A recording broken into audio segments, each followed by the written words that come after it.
salah satu perang paling besar dalam sejarah Islam. Dalam perang ini umat Islam menghadapi pasukan yang jumlahnya 20 kali lipat lebih banyak daripada jumlah mereka. Sebuah perang yang terjadi antara dua kekuatan besar di dunia Kristen dan dunia Islam. Inilah peristiwa Manzikert. Sebelum kita lanjutkan, kami memohon kepada para penonton untuk menekan tombol like, subscribe bagi yang belum, tinggalkan komentar di kolom komentar, dan jangan lupa untuk membagikan video ini kepada teman-teman Anda, agar informasi ini bisa bermanfaat bagi lebih banyak orang. Mari kita mulai. Banyak peristiwa di dalam sejarah yang mengandung beragam peristiwa ajaib, yang di dalamnya terdapat keajaiban, di mana musibah terkadang berubah menjadi sebuah kemenangan besar. Ada kalanya pasukan yang kecil dan dianggap tidak terlalu kuat mampu mengalahkan pasukan yang besar dan memiliki persenjataan yang lebih lengkap. Sebagaimana firman Allah dalam surat Al-Baqarah, "Kam min fi'atin qalilah ghalabat fi'atan katsiratan biiznillah wallahu ma'as sabirin." Betapa banyak pasukan yang kecil mengalahkan pasukan yang besar dengan izin Allah, dan Allah bersama orang-orang yang bersabar. Dalam perang ini umat Islam menghadapi pasukan yang jumlahnya berkali-kali lipat dari jumlah mereka. Dalam perang ini umat Islam menghadapi pasukan Bizantium yang jumlahnya sangat besar. Dan perang ini pun menjadi awal bagi perang panjang yang kelak disebut dengan Perang Salib yang berlangsung sekitar 200 tahun. Inilah perang besar yang disebut dengan Perang Manzikert. Sebelum membahas tentang peristiwa Manzikert, kita harus mengenal dulu siapakah yang dimaksud dengan Bani Saljuk. Ada 3 tokoh penting dalam sejarah Bani Saljuk. Yang pertama ialah Saljuk bin Dukok. Darinya disematkan nama Daulah Saljukiyah. Saljuk bin Dukok ialah seorang tokoh beretnis Turki yang berasal dari wilayah Uighur di wilayah Turkistan yang sekarang menjadi bagian dari wilayah yang dikuasai oleh Cina.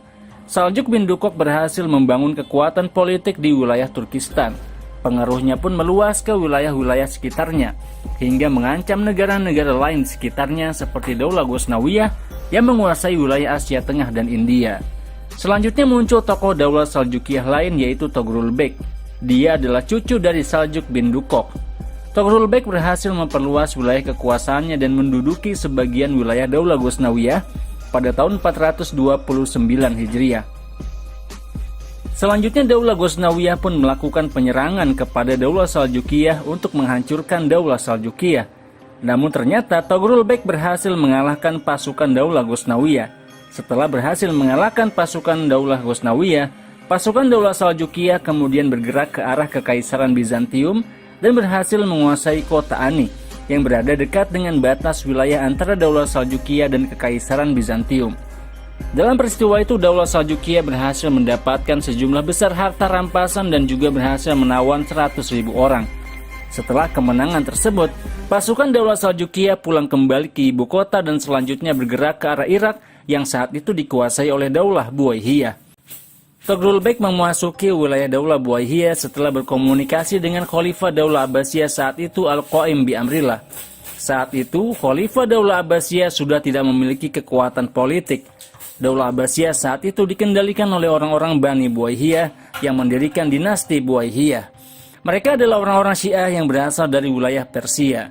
Khalifah Al-Qaim ingin menyingkirkan Daulah Buwaihiyah dari Baghdad dan sekitarnya. Maka itu Khalifah Al-Qaim bi Amrillah meminta bantuan Togrul Bek dari Daulah Saljukiyah. Maka akhirnya Daulah Saljukiyah berhasil mengalahkan Daulah Bani Buwaih dan menguasai ibu kota Khilafah Abbasiyah yaitu Baghdad pada tahun 447 Hijriah. Dengan demikian, mazhab Sunni pun kembali diumumkan sebagai mazhab resmi di wilayah tersebut. Namun sebelum itu Togrul Bek Sultan Daulah Saljukiyah meninggal dunia pada tahun 445 Hijriah. Karena Sultan Togrul Bek tidak memiliki putra yang siap menggantikan posisinya, maka dia pun digantikan oleh keponakannya yaitu Sultan Pemberani Alp Arslan. Sultan Alp Arslan inilah yang akan menjadi tokoh utama dalam peristiwa Manzikert. Siapapun yang membaca sejarah hidup Alp Arslan akan memahami bahwa Alp Arslan tumbuh dan hidup di masa yang sangat sulit. Di masa-masa awal berdirinya Daulah Saljukiyah dan pembebasan Khilafah Abbasiyah dari mazhab Syiah. Inilah yang membuatnya tumbuh menjadi pemimpin yang berani dan bijaksana yang mampu menyatukan kekuatan pasukan muslim di bawah khilafah Abbasiyah yang bermazhab Sunni.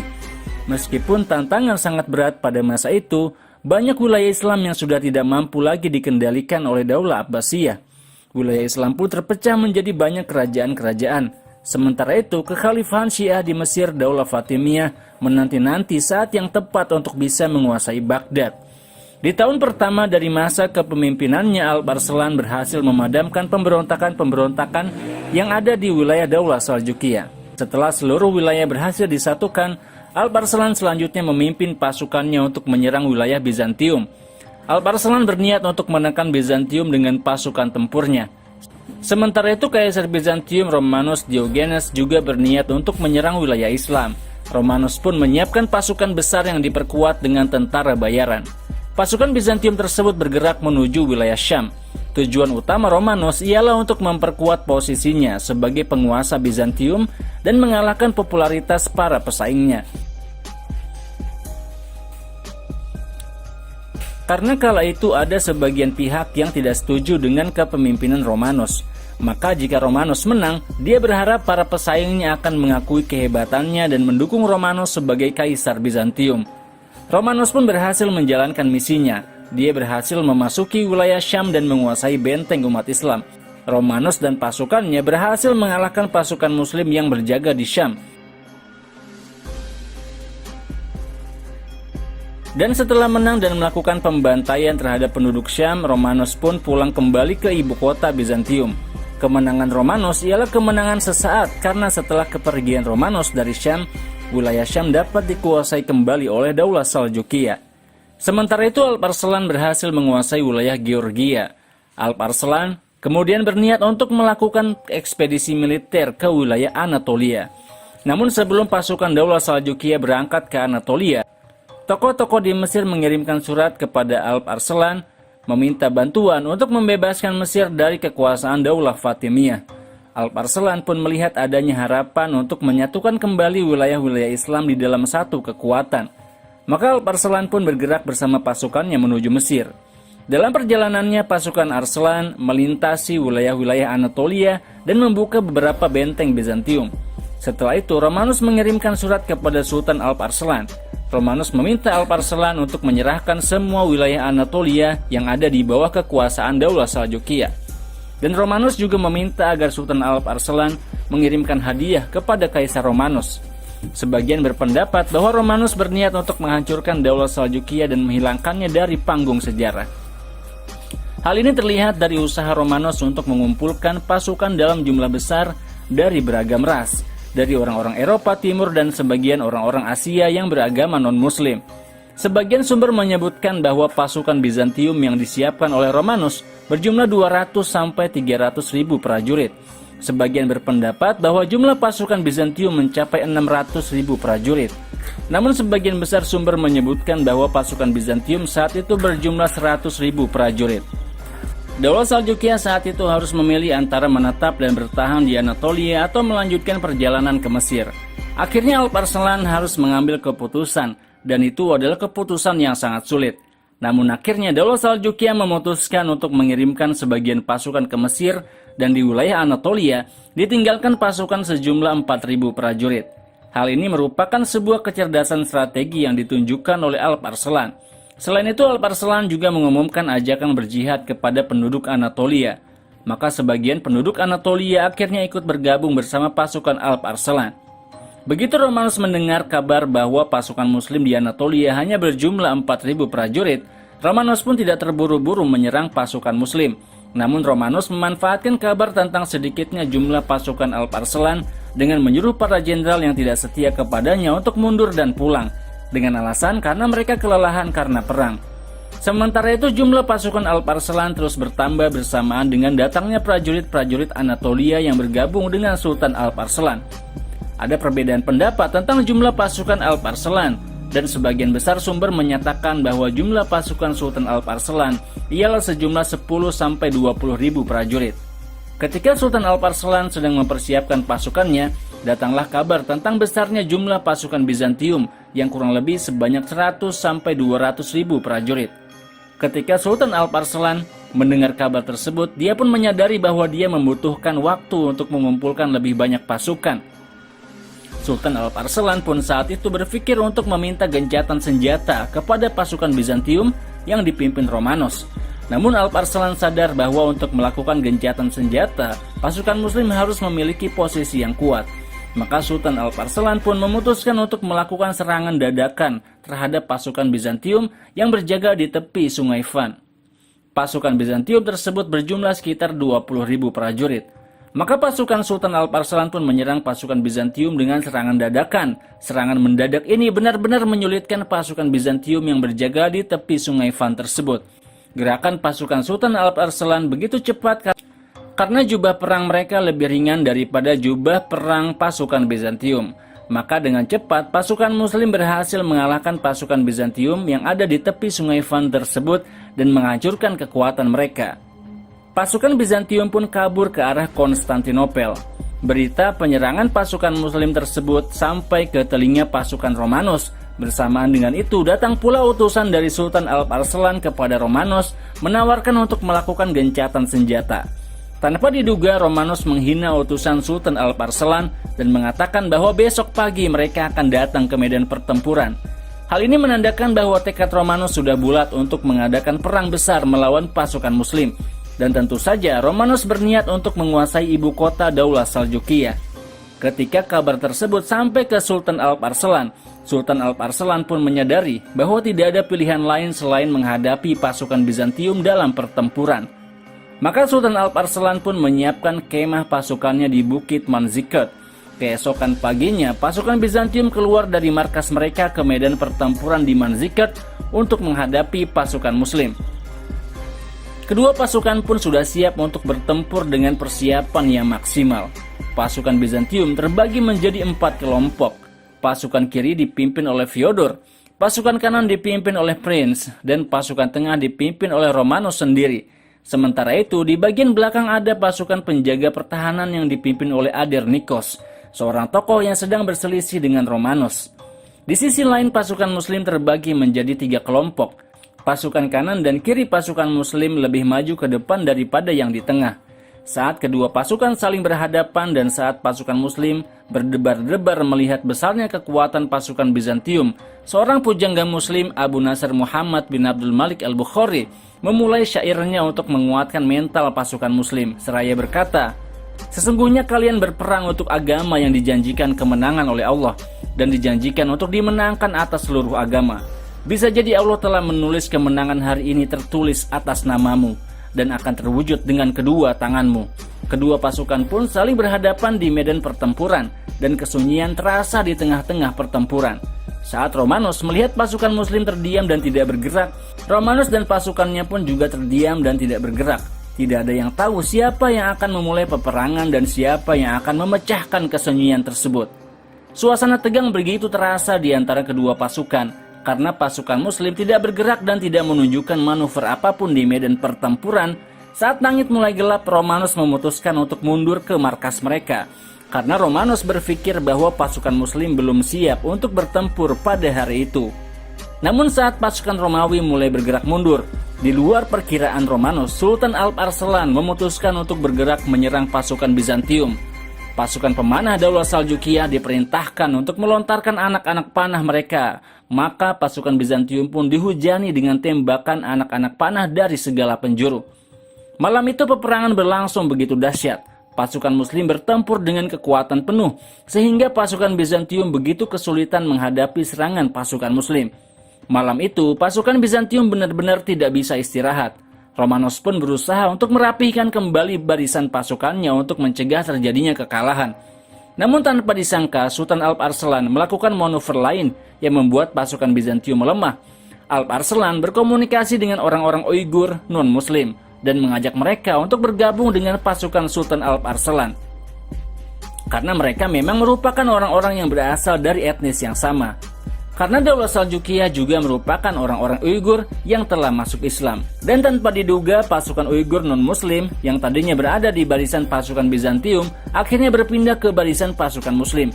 Hal ini tentu saja membuat Romanos semakin kesulitan menghadapi pasukan Muslim. Dengan segera Romanos pun memanggil para pendeta untuk meningkatkan semangat juang pasukan Bizantium. Para pendeta tersebut mengingatkan bahwa perang ini ialah perang suci demi umat Kristen. Maka perang hari pertama dari perang Manzikert pun berakhir. Di hari kedua, umat Islam memasuki hari Jumat. Imam umat muslim saat itu, yaitu Abu Nasr al-Bukhari, mengingatkan bahwa perang akan dimulai saat sholat Jumat. Saat umat Islam di seluruh dunia sedang mendengarkan para khotib di atas mimbar-mimbar mereka mendoakan kemenangan untuk pasukan muslim. Sultan Alp-Arslan menerima nasihat Abu Nasr al-Bukhari. Sultan Alp-Arslan pada hari itu juga menggunakan jubah putih untuk menandakan bahwa dia sudah siap untuk mati dan dibalut kain kafan pada hari itu. Sultan Alp-Arslan pun bersujud pada hari itu dan dia pun berdoa kepada Allah, "Ya Allah, siapalah aku hingga engkau menangkan diriku? Ya Allah, menangkanlah masjid-masjid dan hamba-hambamu. Ya Allah, menangkanlah para penghafal Quran. Ya Allah, menangkanlah orang-orang yang sholat malam.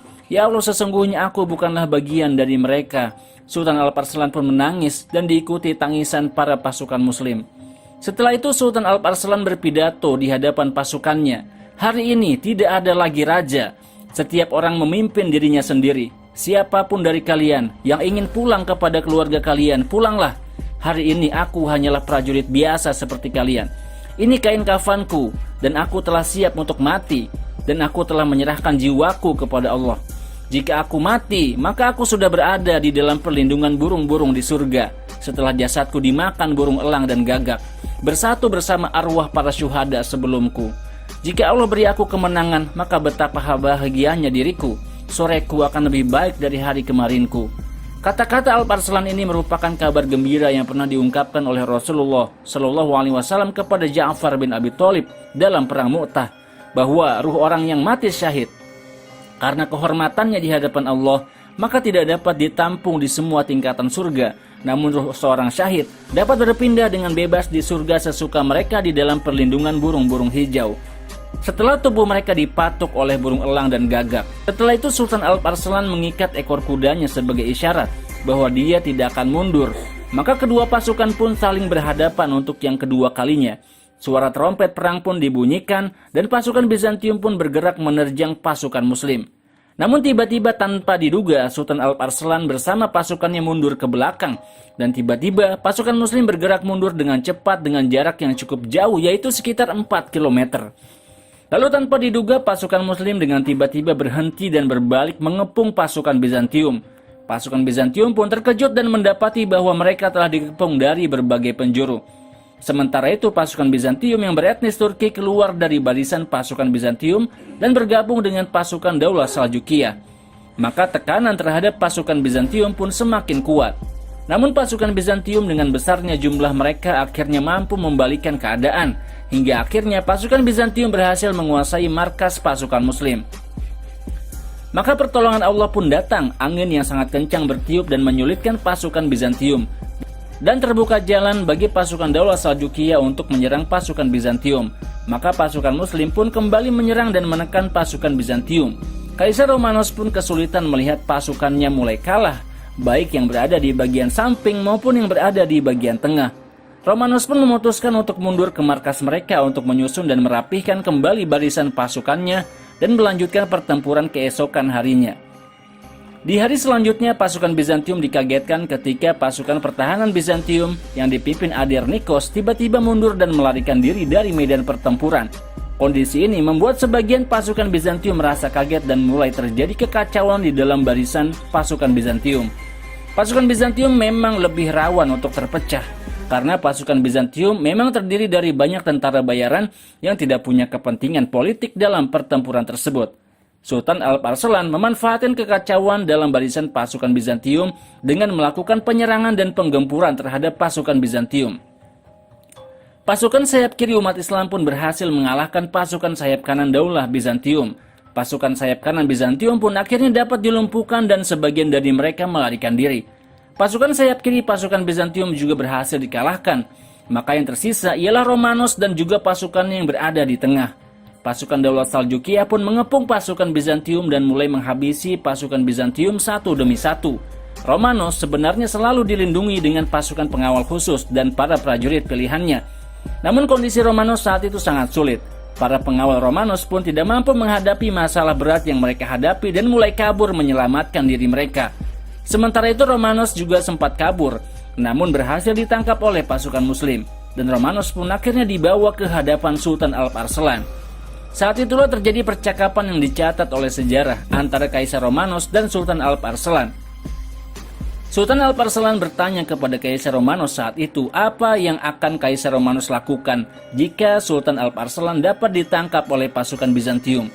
Kaisar Romanos pun ditanya lagi oleh Sultan Alp Arslan, "Wahai Romanos, menurutmu apa yang akan aku lakukan kepadamu?" Kaisar Romanos pun mengatakan, "Kau akan membunuhku atau kau akan menjadikanku tahanan." Namun Sultan Alp Arslan memperlakukan Kaisar Romanos dengan perlakuan yang baik. Kaisar Romanos pun dihormati di wilayah Islam sebagai tamu bagi Sultan Alp Arslan. Dan Kaisar Romanos pun akhirnya dibebaskan setelah dia ditebus dengan denda sebesar 1,5 juta dinar dan pembayaran jizyah tahunan sebesar 300.000 dinar. Bizantium juga melepas beberapa kota dari tangan Bizantium dan memberikannya kepada Daulah Saljukia. Bahkan putri Kaisar Romanos selanjutnya dinikahkan dengan putra dari Sultan Alp Arslan. Namun saat Romanos pulang kembali ke Konstantinopel, dia mendapati bahwa dirinya telah diturunkan dan namanya telah dihapus dari daftar penguasa Bizantium. Romanos berusaha melakukan perlawanan. Romanos pun terlibat dalam beberapa perang yang dilakukan untuk mengembalikan lagi kekuasaannya di wilayah Bizantium.